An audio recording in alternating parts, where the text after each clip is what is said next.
ఈరోజు నిజంగా ఆంధ్రప్రదేశ్ అంటే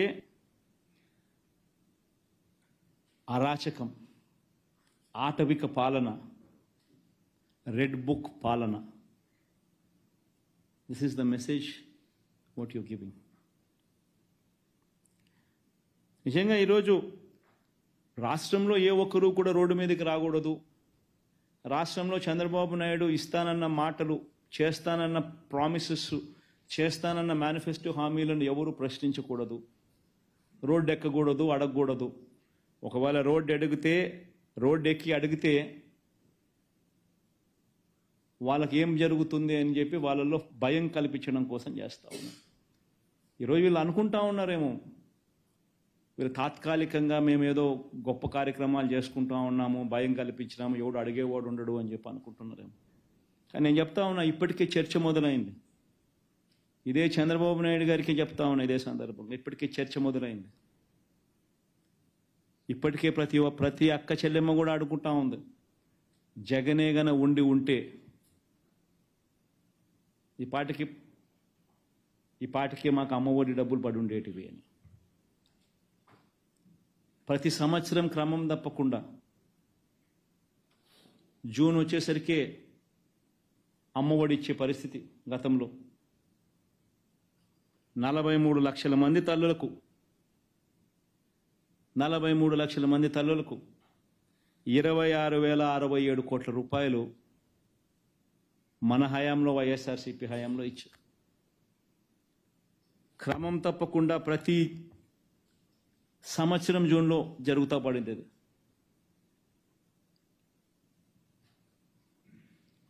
ప్రతి తల్లి అనుకుంటా ఉంది ఈరోజు. చంద్రబాబు నాయుడు ఏమన్నాడు, జగన్ అయితే ఒకే 15,000 ఇస్తాడు, ఆ 15,000లో కూడా తాను ఎస్టీఎఫ్ స్కూల్ మెయింటెనెన్స్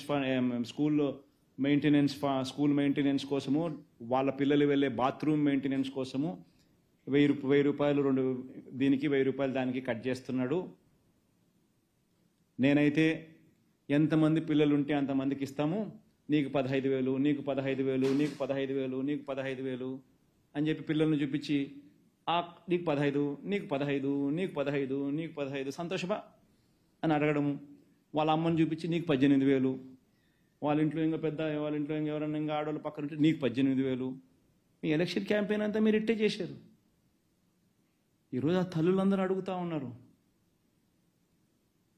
2 నెలలు అయిపోయింది మీ ప్రభుత్వం వచ్చి, మా పిల్లలు బడులకు పోవడం మొదలుపెట్టారు. జగన్ ఉండింటే కనీసం మాకు 15,000 అన్నా వచ్చేది. జగన్ లేకపోయేసరికి ఉన్న 15,000 పోయింది, ఇస్తా ఉన్న 15,000 పోయింది. అమ్మఒడి అని పేరు మార్చి దానికి తల్లికి వందనం అని చెప్పి పేరు పెట్టారు. తల్లికి వందనం అని పేరు పెట్టినారు, ఆ తల్లికి శతకోపం పెడతా ఉన్నారు అని ప్రతి తల్లి ఈరోజు అడుగుతూ ఉంది. ఎంతమంది పిల్లలు ఉంటే అంతమందికి అని చెప్పి ఏకంగా ఎన్నికల మేనిఫెస్టోలో పెట్టి, ఈరోజు వెంటనే మళ్ళీ అధికారంలోకి వచ్చిన తర్వాత ఎంతమంది పిల్లలు అని చెప్పి పోయేసి పక్కకు వెళ్ళిపోయే జీవో, ఎంతమంది పిల్లలు అనేది పక్కకు పోయి తల్లులు వచ్చేస్తుంది. అక్కడ కూడా మళ్ళీ మోసం. పోనీ అదన్నా కానీ మళ్ళీ ఇస్తారంటే అది లేదు. 43 లక్షల మంది తల్లులకు ఎదురు చూస్తా, 40 లక్షల మంది రాష్ట్రంలో 43 లక్షల మంది తల్లులకు వైఎస్ఆర్సీపీ ఇస్తే 84 లక్షల మంది పిల్లలకు మేలు జరుగుతూ ఉంది. ఈరోజు ఏముంది మీరు కనుక్కునేదానికి, డేటా అంటారు. ఏముందా డేటా? స్కూళ్ళు తెరిచినాయి. ఆ స్కూల్లో ఎంతమంది చదువుతూ ఉన్నారో, గ్రామ సచివాలయంలో 10 మంది పిల్లలు అక్కడే ఉండరు. ప్రతి 2,000 జనాభాకు గ్రామ సచివాలయం ఉంది. ఎంతమంది స్కూళ్ళల్లో అడ్మిషన్లు పొందినారు, ఎంతమంది స్కూళ్ళలో చదువుతున్నారు అనేది తెలీదా? డేటా అని ఎన్రోల్ డేటా 2 నెలలు అయిపోయింది. ఇంకెన్రోల్ డేటా 43 లక్షల మంది తల్లులు, 84 లక్షల మంది పిల్లలు. ఇది డేటా. 84 లక్షల మంది ఇంటూ 15,000, అది నీ డేటా నువ్వు వేయాల్సింది. తల్లులు ఎదురు చూస్తూ ఉన్నారు, ఇంతవరకు ఇవ్వాల. జగనే ఉంటే ఈ పాటికి వచ్చి ఉండేదని ప్రతి తల్లి మాట్లాడుతూ ఉంది ఈరోజు.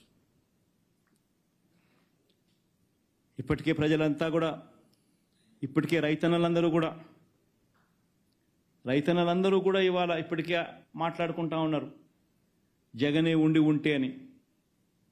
జగనే ఉండి ఉంటే ఖరీఫ్ మొదలయ్యే నాటికి జూన్ మాసంలో క్రమం తప్పకుండా రైతు భరోసా డబ్బు జగనే ఉండి ఉంటే బటన్ నొక్కుండేవాడు, జగనే ఉండి ఉంటే వచ్చి ఉండేది పాటికని.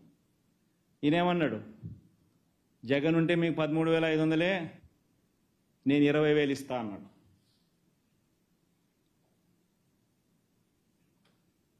నువ్వు 20,000 ఇస్తావని చెప్పి ఎదురు చూస్తూ ఉండరు. 20,000 కదా దేవుడు ఎరుగు, ఉన్న 13,500 పోయింది.